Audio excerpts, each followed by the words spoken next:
and welcome back to my channel. I don't know if you guys remember or not, but this is what my Azure Beauty nails were looking like after they had grown out.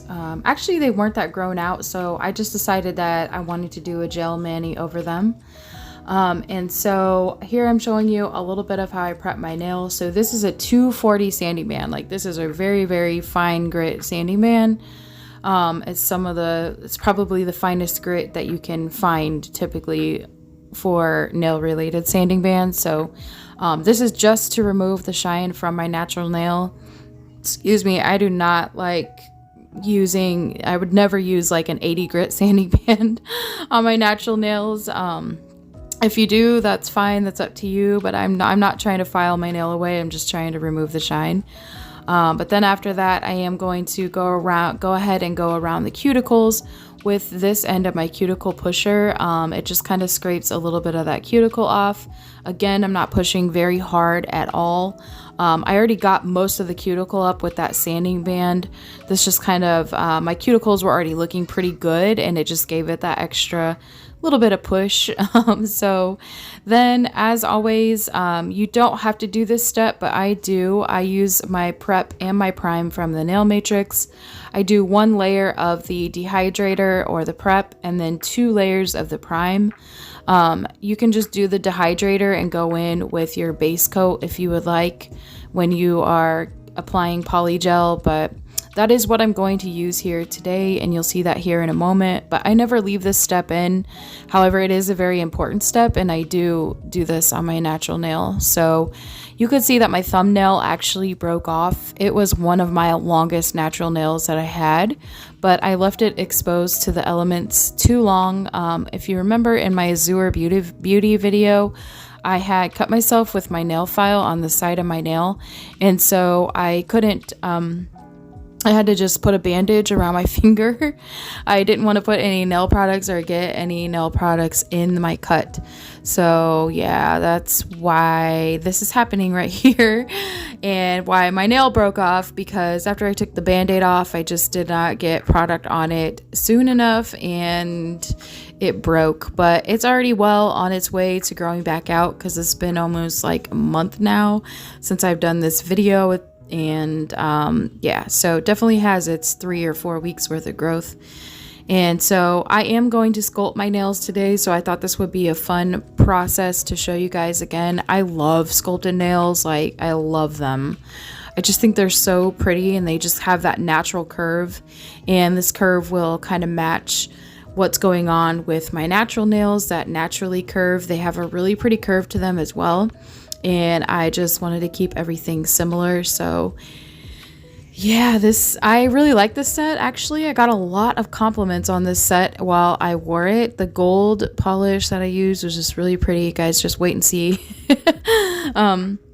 But in order to get my thumbnail all even and matching the length of my other nails and things like that, I did go ahead and use my favorite. These are my favorite nail forms. Okay, so with these nail forms, I love them because I can pinch the end together without it being like too tight. Obviously, I have really wide thumbnails. Like, I just have wide thumbnails in general, and I want to make sure to get that all. Now you don't have to put it all the way underneath the nail, but it's just comfortable for me to do that when I can feel it really snug under there and know that I have it in the right place.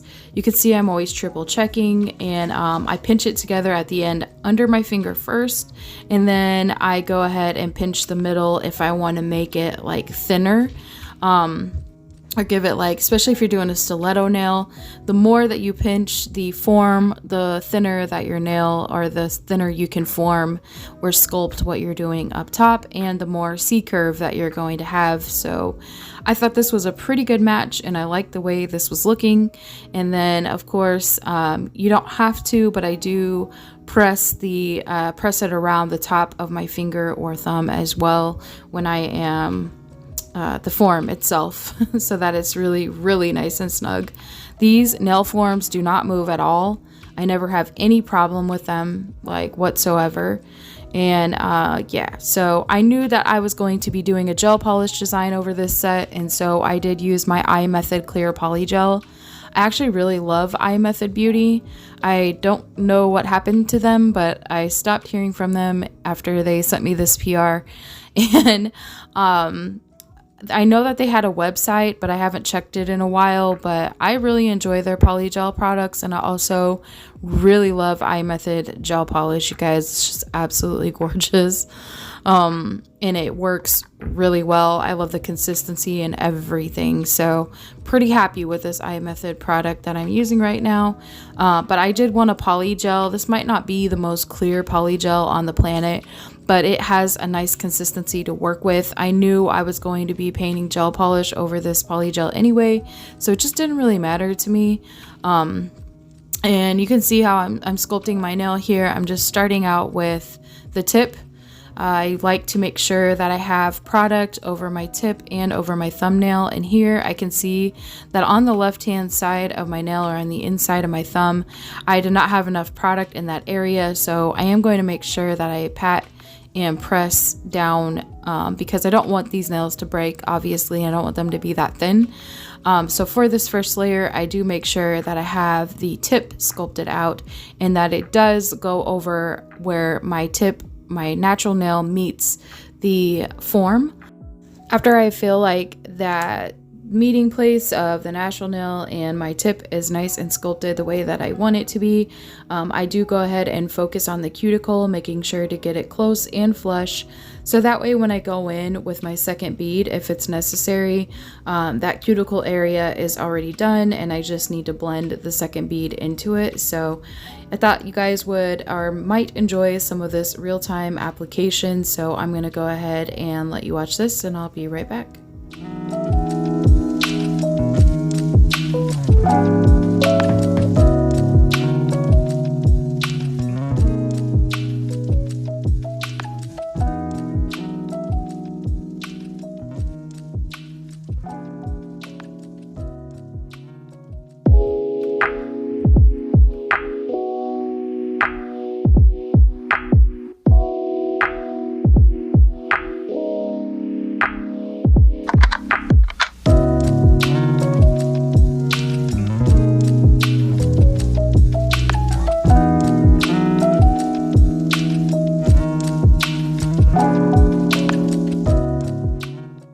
Peeling off the nail form is always one of the most satisfying things for me, in my opinion, to watch.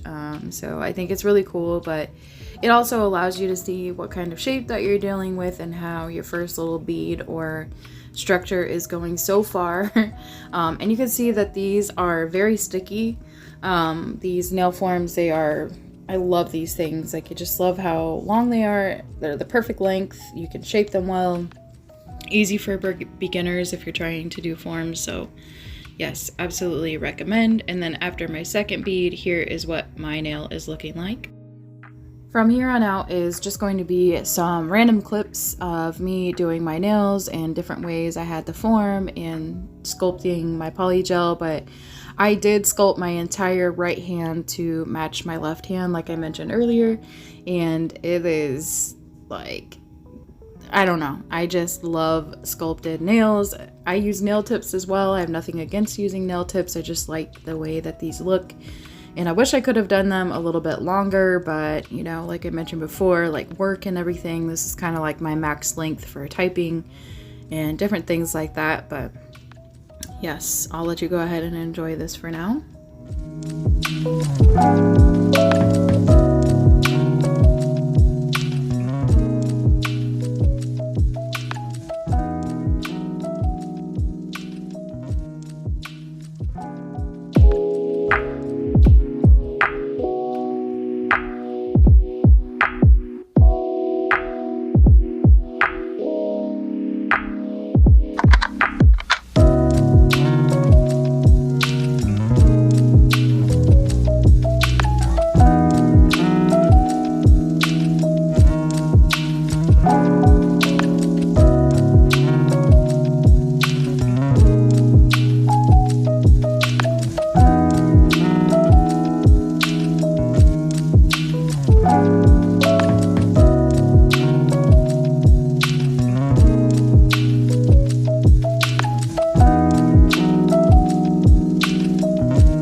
was trying to get the shape of my nails as close to a coffin as possible so that I did not have a lot to file, and I did okay. The pinky nail was just, it looks all messed up to me, and you can see how flat that it is, and definitely needed 2 beads. So I usually end up, when I sculpt my nails, needing at least 2 beads, and depending on what I'm trying to do. So I already expected that I would need it, and just to kind of, even if I don't really need it to build an apex or something like that, I always do it just to even the nail out, especially at the end there. So here's what everything is looking like, all filed, and you can see that I got them definitely as close as possible, and I was really feeling the shape. So let's talk about these Castini gel polishes. I believe that is how you pronounce it.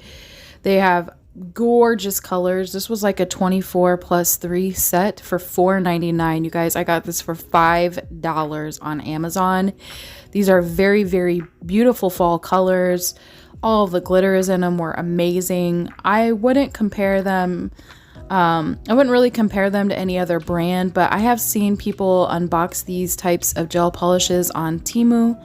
These are the 2 colors that I went with, but you can find them on Amazon for very affordable prices, maybe even lower than Temu. So just keep shopping around. Please shop around. If you like, it definitely pays off getting the best for your dollar. So just because something might be labeled an affordable website like Shein, AliExpress, Temu, all of those brands, as much as I love them, you can still find some really good deals on Amazon as well. So don't forget about our Amazon friend. That used to be where I shop from all the time, and now I just go crazy on all these other little apps and stuff. But I do always look around and shop very thoroughly before I decide to purchase something, to see, if one place or the other has it. So definitely shop around. But these Castini polishes are very, very runny. Like, I don't know how to explain it, but I really actually love the viscosity of these. They're almost as runny, or I guess viscous, as regular nail polish, but they're just a little bit thicker, and I actually really like that. So I do go in with a layer of their base coat as well.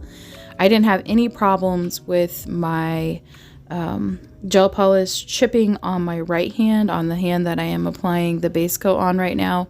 Like, I didn't have any troubles with that, but I did have troubles on my left hand, because you could see I went in with that little nail buffer, and I think I buffed my nails too fine.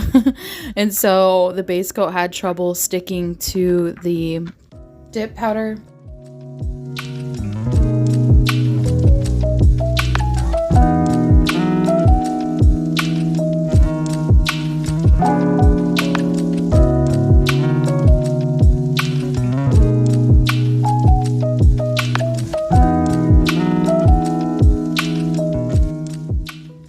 I left some of the base coat application in real time because I want you guys to see exactly what it looks like and how it goes on and how thin that it is, and it's okay.